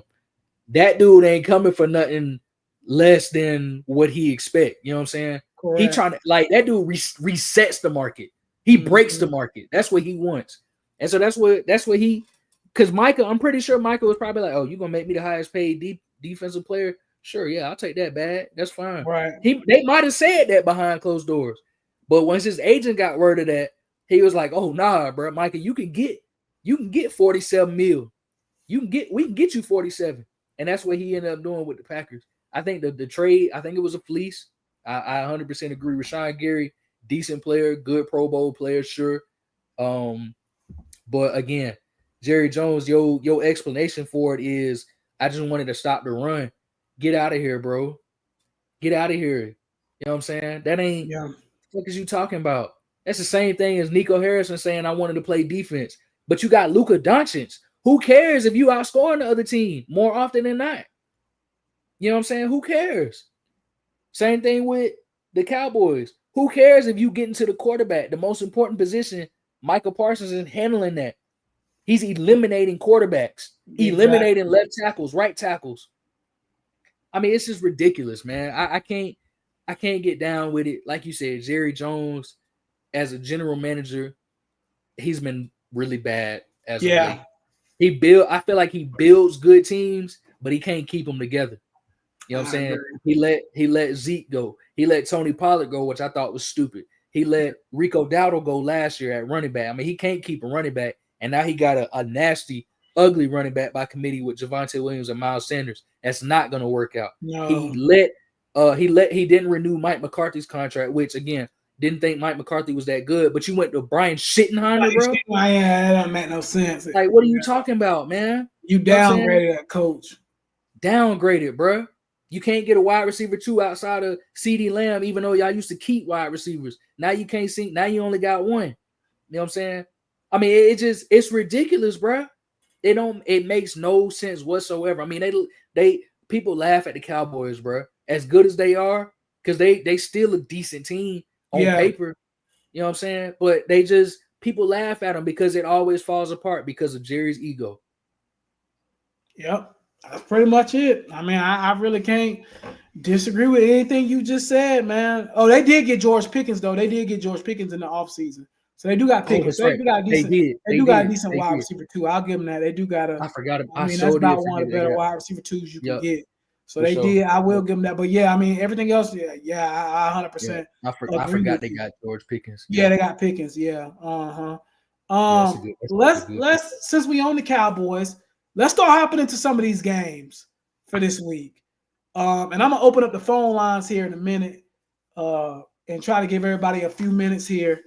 But let's talk about the Cowboys and the Eagles game. We ain't got to go into no long, in-depth, but that is the first game of the season. Eagles coming off a Super Bowl. What's your take? How you feel about that game? Who's at home? Eagles. Yeah, Eagles going Well, I don't want to say it should be a guarantee because I damn sure thought it was with Florida State and Alabama. But I'm about to say, don't do that one. Yeah, I ain't gonna do that. Eagles should win this game, though. And again, I know I just trashed the Cowboys, but they still a decent team. I mean, they got a decent roster all in. Yeah, I still think they got an outside shot to make the playoffs, but I think they could. They in the mix. You know what I'm saying? Mm-hmm. But again, it's just. The Eagles are loaded still. Offensively, I don't think they lost much at all. I know they lost a couple pieces on defense, but who cares? Because they was young. They got young guys waiting in the wings, ready to roll. So I think the Eagles still should be probably your favorite in the NFC this year. Yeah. And I think they'll be favored in probably every game that they play. So, I mean, good luck, Dallas. Yeah, I'm with you. I pretty much feel the same way. I feel like the Eagles will probably be again potentially back in the NFC Championship again because of what they have on offense. They still got AJ Brown. They still got Devonta Smith. They still got, you know what I'm saying, the best running back in football in Saquon Barkley. They still got a good young Dallas Goedert. They still gonna be a really good team. They still got one of the best O lines in NFL. I mean, they're gonna be good, bro. And I honestly think the Eagles are kind of like these Ohio States and Texases. They just reload, man. Howie Roseman just goes and get another guy to replace the guy that wasn't worth enough. Like they just lost Milt Williams. I'm pretty sure they're gonna have somebody right in the middle that we ain't gonna know that's gonna blossom and be amazing. They're gonna have another linebacker. It's Jalen Carter and Jordan Davis. that's what I'm saying. Like it's just you feel me? Like they're gonna have another guy to just replace the guys they lost. Like they lost Chauncey Gardner-Johnson. Pretty sure they're gonna have somebody that just come in and replace him and be just as good. That's just how they roll. We did put the call-in link, so if y'all want to get here and talk about your college or NFL teams, we'll let y'all do that. We'll give y'all like 3 minutes or so because we are kind of on a time crunch. Because we spent a lot of time on college football. I do want to talk about the game on Friday a little bit too. Chiefs and Chargers, and I believe this game is in Brazil, in São Paulo. How you feel about that game roughly? Just kind of give me a feel on that one. I didn't know that. Yeah, it's on Friday. Mm-hmm. Oh dang, word. This actually, I think this would be a good game. Because, and I like how the season starts with division rivals. Please keep this going. I think that, I like what the Chargers have done this offseason. Did they lose Slater for the season? What's that looking like? He's out for the season. Dang. Yeah, he's done. He just got paid and then got hurt like a couple days later. I hate that for him because he's awesome. He is. He's really good. But I think that I'm excited to see what the Chargers do with Omarion Hampton in the running room. Najee Harris is in there as well. I forget the other running back, but I know those two.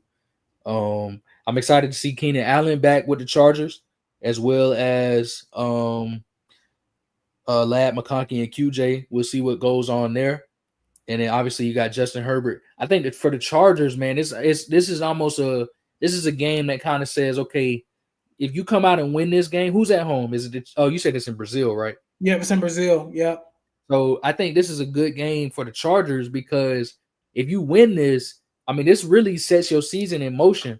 You know what I'm saying? Because now you got a shot. Because you got to understand, it's gonna be hard to make the playoffs in the AFC.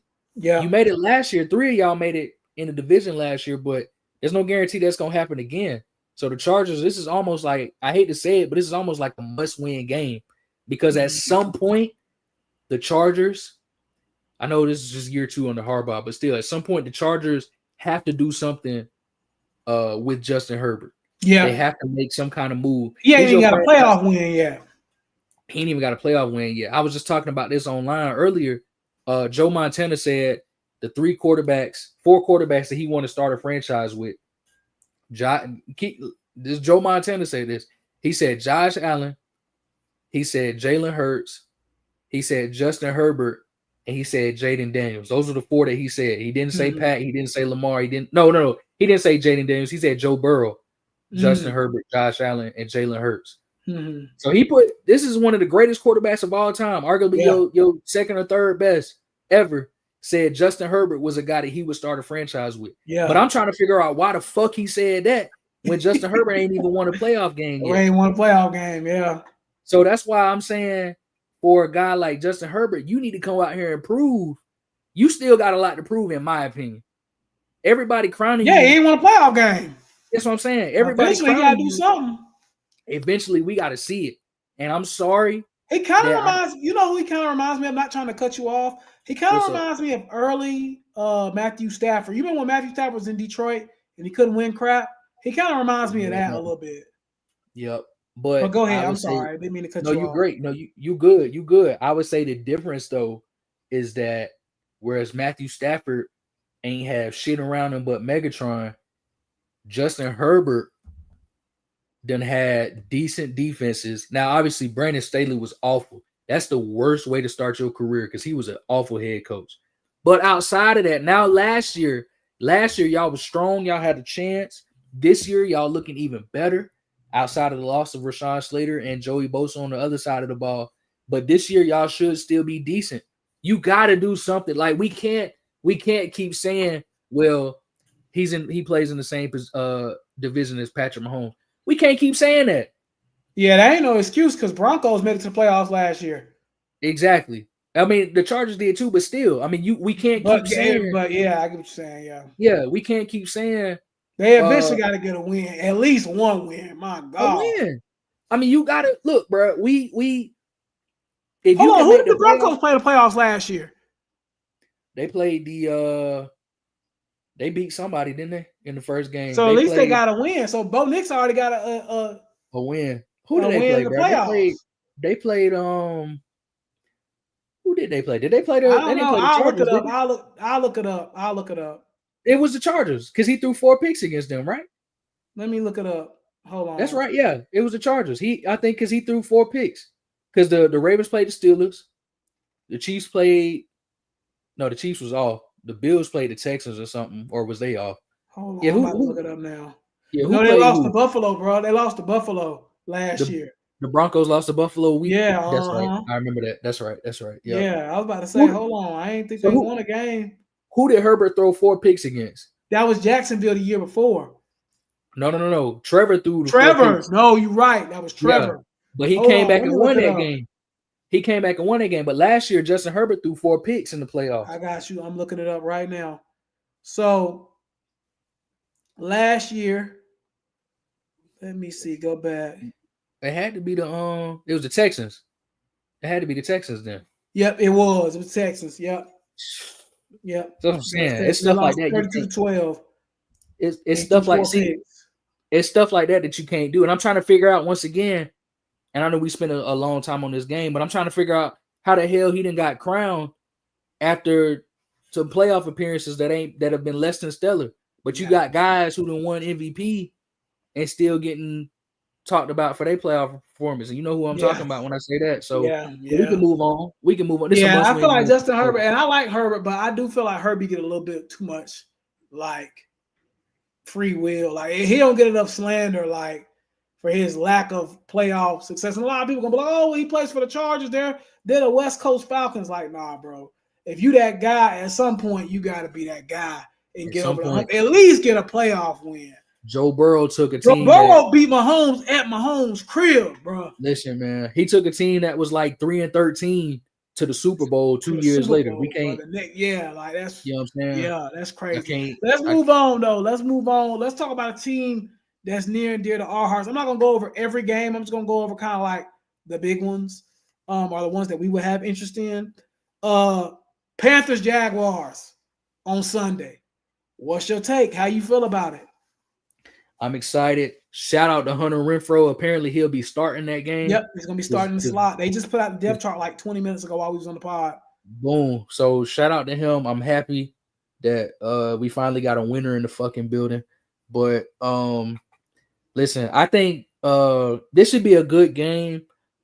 Jacksonville got a lot to prove. I think Carolina got a lot to prove.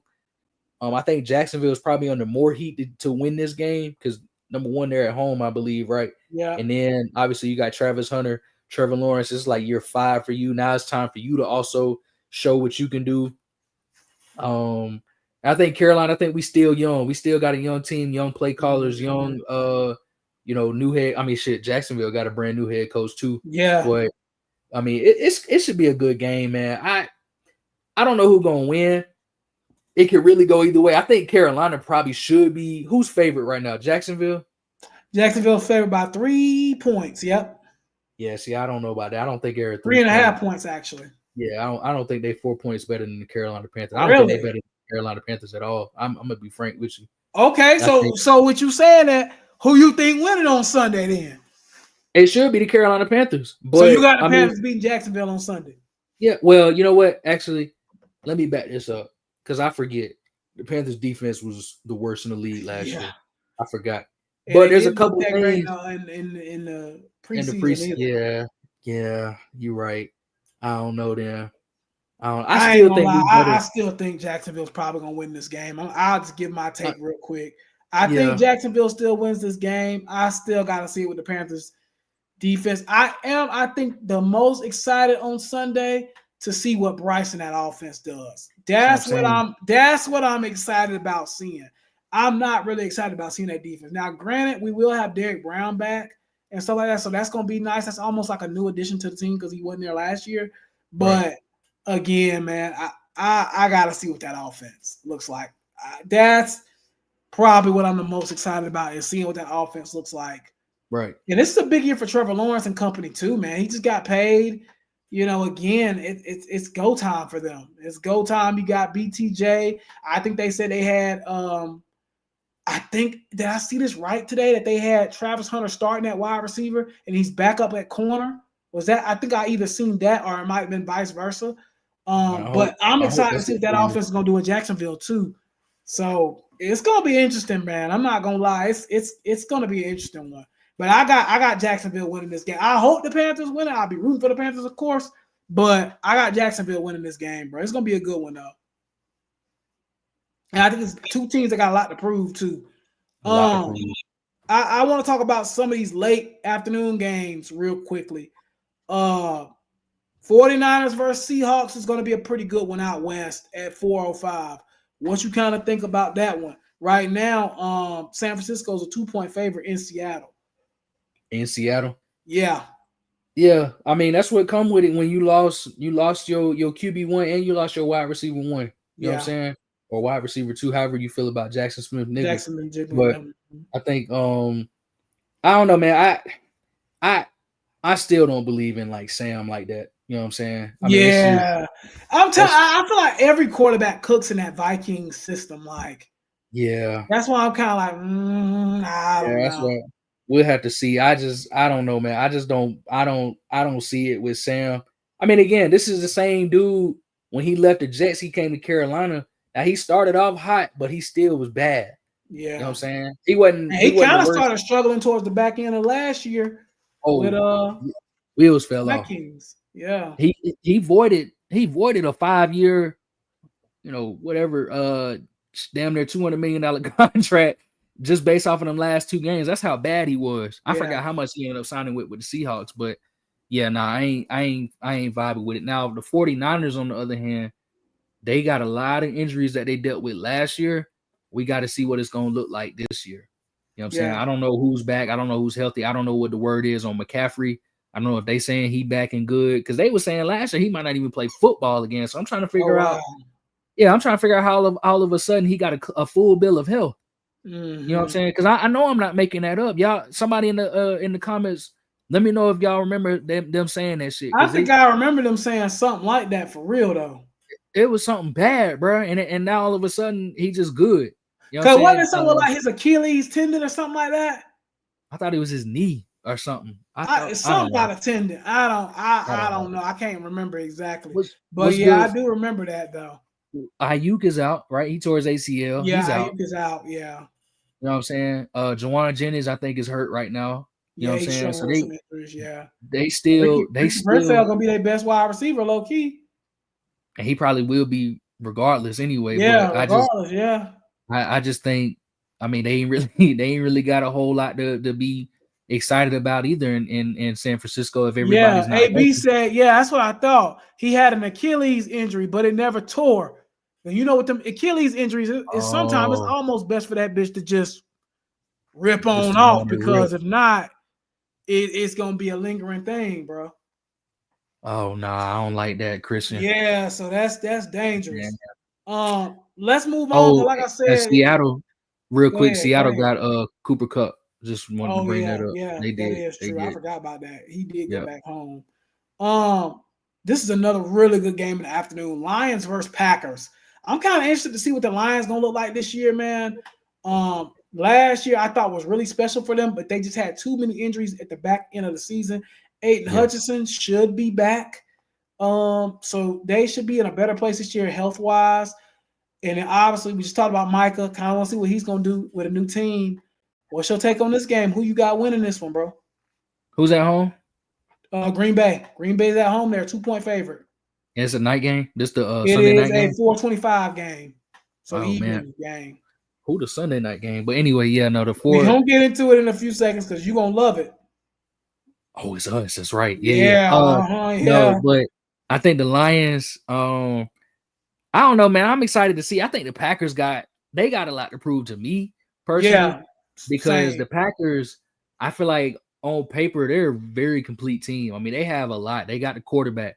They got the running back now in Josh Jacobs. Not just saying that Aaron Jones wasn't that good, but Josh Jacobs led the league in rushing before. You know what I'm saying? I feel like the Packers probably got the most wide receivers in the league. Like just period. I feel like I can name 7 or 8 guys that they've had trotted out there the last couple of years that a lot of people were saying was supposed to be good. Romeo Dobbs was supposed to be the next big thing. They got Christian Watson was supposed to be the next big thing. Jaden Reed was supposed to be the next big thing.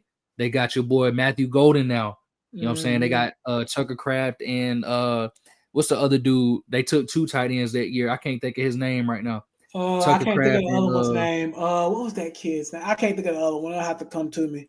Yeah, it was Kraft and Shoemaker or something. That ain't right. I don't remember. I can't remember top of my head right now. I'll remember in a second.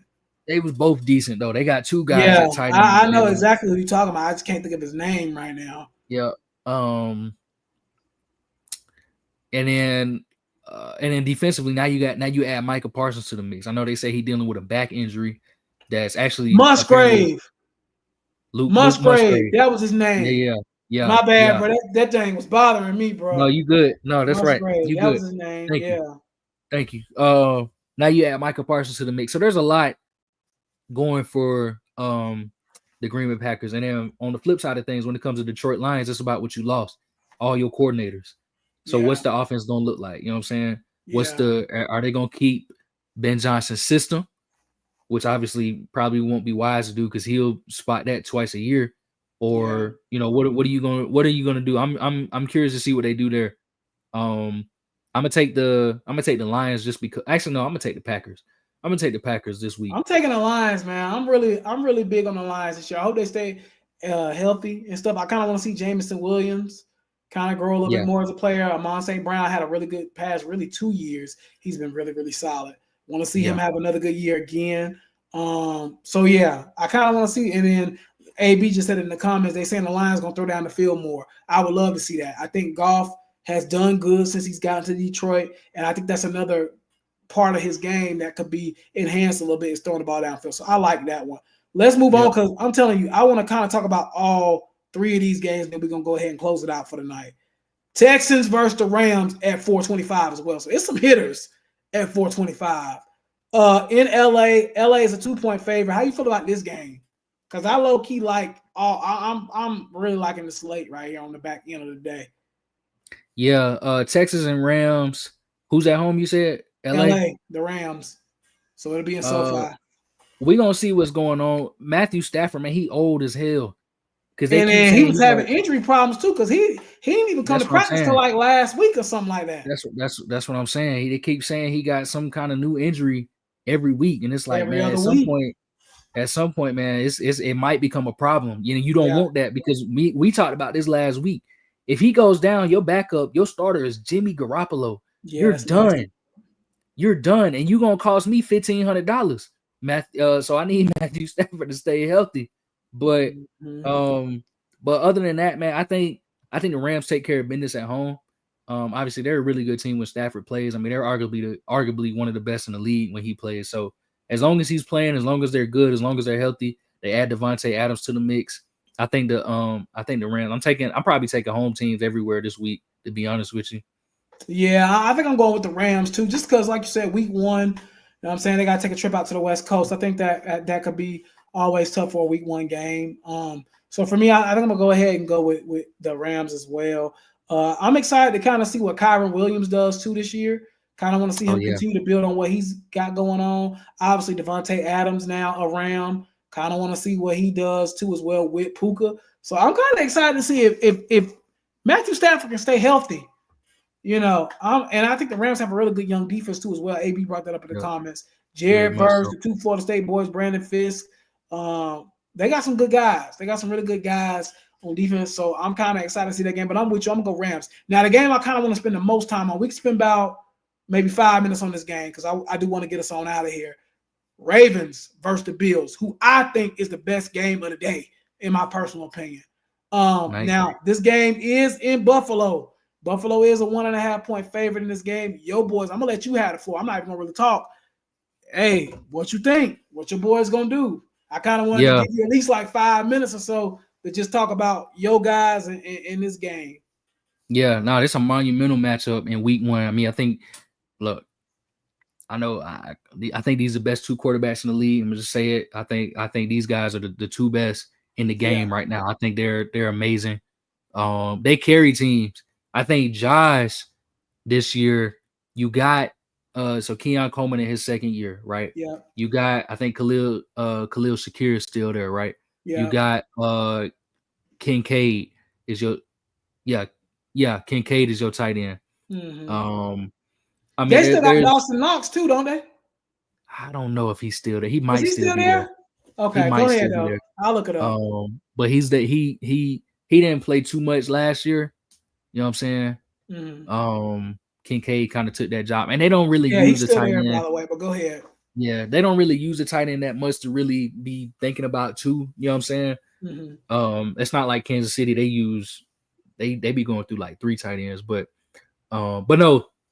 And then obviously James Cook just got his bag, right? And then on the defensive side of the ball, you add Joey Bosa to a pretty solid defensive line. So I think the Bills have a lot going for them, but I think the Ravens this year should, on paper, be the best team in the NFL, man. I'm not just being a homer saying that. You got arguably the best quarterback in the game in Lamar Jackson. You got arguably the best running back in the game, top 2 or 3 in Derrick Henry. You know what I'm saying? Keaton Mitchell is back. Justice Hill is a great rotational running back who's had a lot of good moments with the Ravens. Offensive line should be decent outside of Falele, one of the guards. You know what I'm saying? You still got one of the best centers in the league in Linderbaum. Wide receiver core, we added DeAndre Hopkins to the mix. A lot of people forget about that. Yeah. But you got Zay Flowers, Rashad Bateman, and DeAndre Hopkins. Not to mention, I think you got the 2 best tight end duo, or the best tight end duo in the league, arguably, with Isaiah Likely and Mark Andrews. You know what I'm saying? But that don't even get to the side of the ball that's really supposed to be outstanding for the Ravens this year. Defensively, every single position, you have something. I still think edge rusher could use help, but at corner, you got Marlon Humphreys, one of the best corners in the game. You got Nate Wiggins, one of the best corners in the game already at such a young age. Then you add Jair Alexander to the mix, who's one of the best corners in the game. Linebacker, you got Roquan Smith, who's arguably the best linebacker in the game. You know what I'm saying? You still got Kyle Van Noy, one of the better, older, veteran outside linebackers in the game. Safety, you got Kyle Hamilton, who's arguably the best in the game. And then you drafted Malachi Starks. So I think the Ravens defense this year has to show me something. They have to be as elite as they were at the end of last year. And the Ravens, it's the regular season, thank God, but they can't. Last year, they started off really slow. They started off really bad until I think it was that Bills game in the 3rd week of the season where they absolutely destroyed them boys. But as long as they don't beat themselves, they should win every game this year. They just have to stop beating themselves. They have to stop beating themselves. It cannot happen. And I think in this game, on the road, Buffalo, Sunday night, prime time, this is the perfect opportunity to show everybody, even if you don't win the game, even if you lose for whatever reason, you can at least show everybody that you're a good team. Because Josh Allen and the Bills, they don't play around. They don't lose often. They really don't lose that often. You know what I'm saying? They're a 13-4 team yearly. So, or excuse me, 13-4. Yeah, 13-4 team yearly. So go up there, put your best effort in.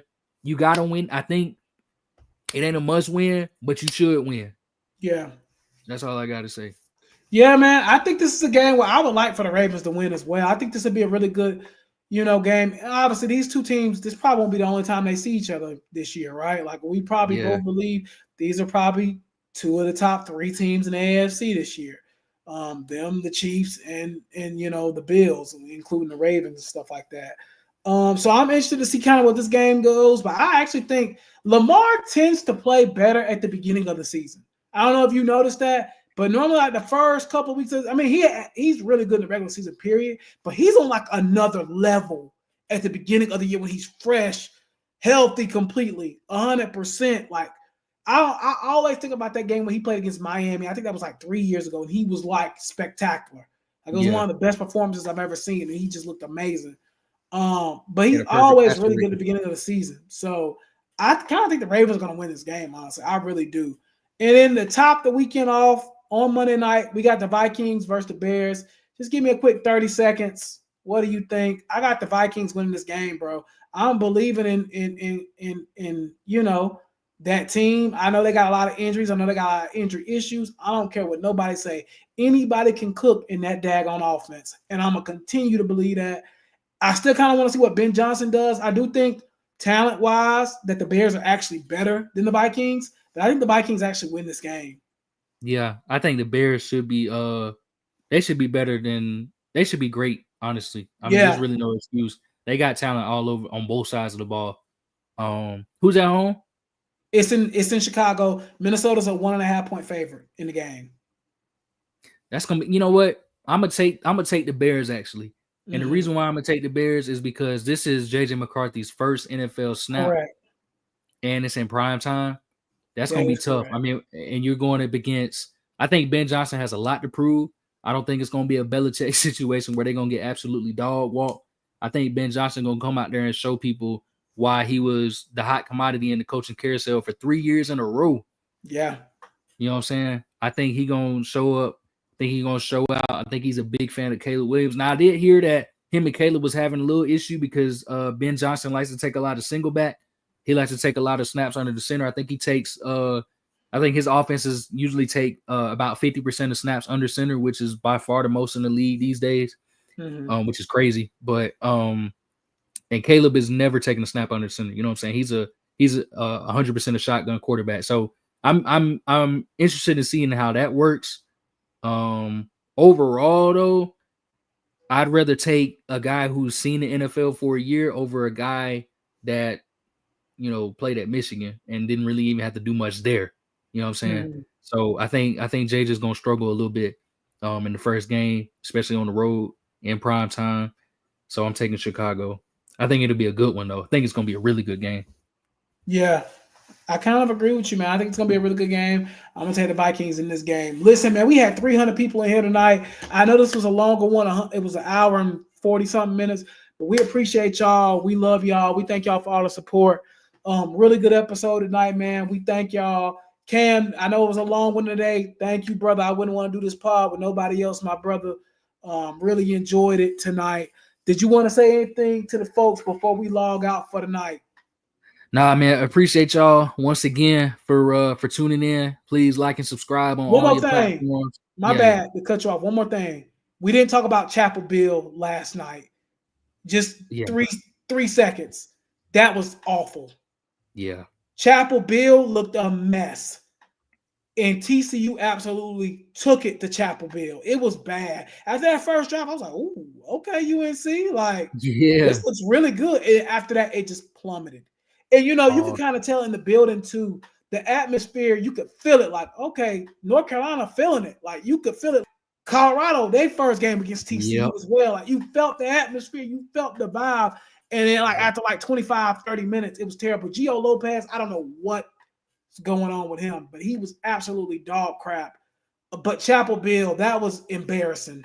I wanted to say that real quick before we end the podcast because we didn't talk about them much at all, but I did want to bring that up. Chapel Bill was bad. And I think there's room, again, I've been saying it all night, there's room for improvement. It's a long season, but Jesus, bro. They got railroad, man. They needed a tune-up game bad. Yeah. They play Charlotte this week, which that might be their tune-up game there, but they look rough. That's what they needed. Man, that was like a 4-win team, bro. I want to give a shout out though to their backup, Max Johnson. Absolutely. That was coming back from that injury incredible. where they thought he wasn't going to be able to even play football again. Yeah. Kudos to Max Johnson for real. He actually looked good too. He looked good. He needs to be the quarterback going forward, in my personal opinion. I don't care how much you pay Gio Lopez. He needs to be the starter. That's what it looked like. And and look, Bill will do it too. Bill will Yeah, get he you. will. He'll He do will. it. So He don't mind pulling that cord. But I wanted to bring it up real quick because we forgot to bring up Chapel Bill. That was awful. But we'll see how the rest of the season goes. All right, y'all. Appreciate y'all. Appreciate the love, happiness, support, man. We'll holler at y'all on the next one. I know we went long tonight, y'all. We appreciate y'all hanging in there with us. We had 300 people in here tonight. Y'all went crazy in the comment section. We sorry we couldn't get none of y'all in on the call-in section. It was just too long. We'd have been in here for 4 hours. So we apologize about that. We'll try to do better next week. Appreciate y'all's love and support. We'll holler at y'all on the next one. Y'all take it easy. Have a good